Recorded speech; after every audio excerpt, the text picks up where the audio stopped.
आज उत्तर प्रदेश के शिक्षा मित्रों की बात करने जा रहे हैं। ऐसा नहीं है कि मीडिया ने इनकी बात नहीं की। स्थानीय अखबार शिक्षा मित्रों के आंदोलन और प्रदर्शनों की खबरों से भरे पड़े हैं। न्यूज चैनलों ने भी समय समय पर दिखाया ही, मगर इनकी समस्या का समाधान का कुछ अता पता नहीं है।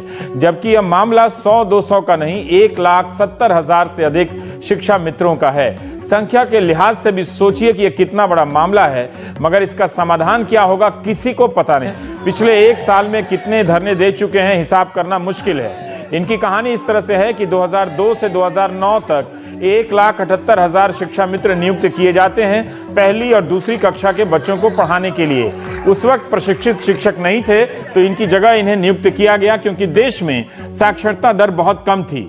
इन शिक्षा मित्रों की सैलरी 2002 में 1,850 रुपए महीने की थी, जो 2014 में रेगुलर होने से पहले 3,500 पर पहुंची थी। इतने कम पैसे पर इन्होंने 12 साल स्कूलों में पढ़ाया। 11 जुलाई 2011 को यूपी सरकार का आदेश निकलता है कि इन सभी को सरकारी संस्थान से दूरस्थ शिक्षा के जरिए, डिस्टेंस एजुकेशन के जरिए बीटीसी का कोर्स कराया जाए। जब इनकी नियुक्ति हुई थी तब बहुत से इंटर पास थे, मगर ज्यादातर ने इस दौरान बीए की डिग्री हासिल कर ली और बीटीसी का सर्टिफिकेट भी। 1 अगस्त 2014 से इन्हें करीब 40,000 रुपए प्रति माह का वेतन मिलता है। मामला हाईकोर्ट में जाता है, जहां से इनका रेगुलर होना रद्द कर दिया जाता है। सुप्रीम कोर्ट जाते हैं, वहां लंबी सुनवाई के बाद 25 जुलाई 2017 को केस हार जाते हैं। सरकार कहती है कि इनकी समस्या का समाधान निकालेंगे, मगर 1 साल बीत गया। इस वक्त 1,70,000 से अधिक शिक्षा मित्र सड़क पर हैं। सैलरी के, खासकर सैलरी के मामले में उनकी नौकरी रेगुलर हुई थी, जो अब नहीं है। सैलरी 40,000 मिल रही थी, जो अब 10,000 हो गई है।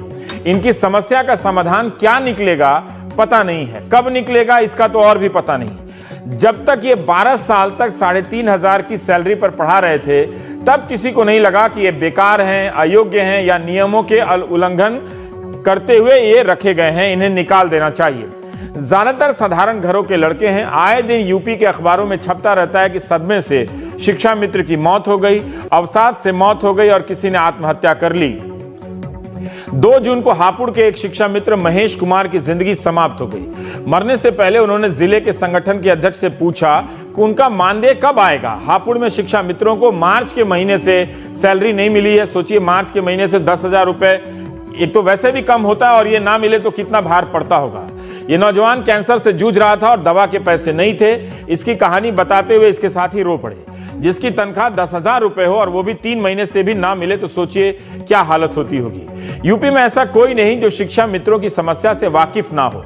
कई सांसदों, विधायकों ने इनकी समस्या के समाधान को लेकर पत्र लिखे हैं। 2017 के विधानसभा चुनाव में भाजपा के संकल्प पत्र में भी लिखा है कि प्रदेश के सभी शिक्षा मित्रों की रोजगार समस्या को 3 महीने में न्यायोचित तरीकों से सुलझाया जाएगा। वो 3 महीने की जगह न जाने कितने महीने बीत गए।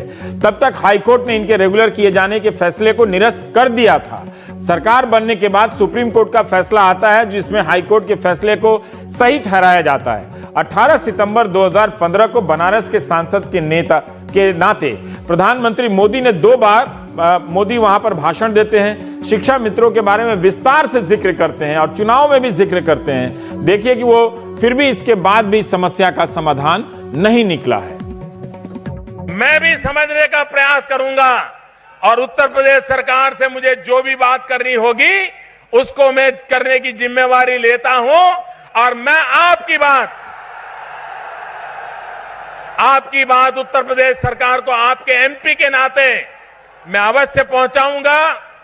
और मुझे विश्वास है कि मेरे शिक्षक मित्र जो विद्यार्थियों के जीवन को तैयार करते हैं, जो विद्यार्थियों का हौसला बुलंद करते हैं, जो विद्यार्थियों को जीने की प्रेरणा देते हैं, उनके जीवन में आत्महत्या का मार्ग कभी उचित नहीं हो सकता है। उत्तर प्रदेश की सरकार भी इन संवेदनशील मामलों को पूरी तरह गंभीरता से लेती है, ऐसा मुझे विश्वास है। और इसलिए कोर्ट का ऑर्डर आने दीजिए, उत्तर प्रदेश सरकार को समय दीजिए। उत्तर प्रदेश सरकार, मैं नहीं मानता हूं कि आपके साथ अन्याय करना चाहेगी, और मैं भी उत्तर प्रदेश सरकार से बात करूंगा। इन भाषणों के बाद भी कुछ हुआ नहीं है। अब तो उनकी अपनी सरकार है। जब ये भाषण है तब तो अखिलेश यादव की सरकार थी।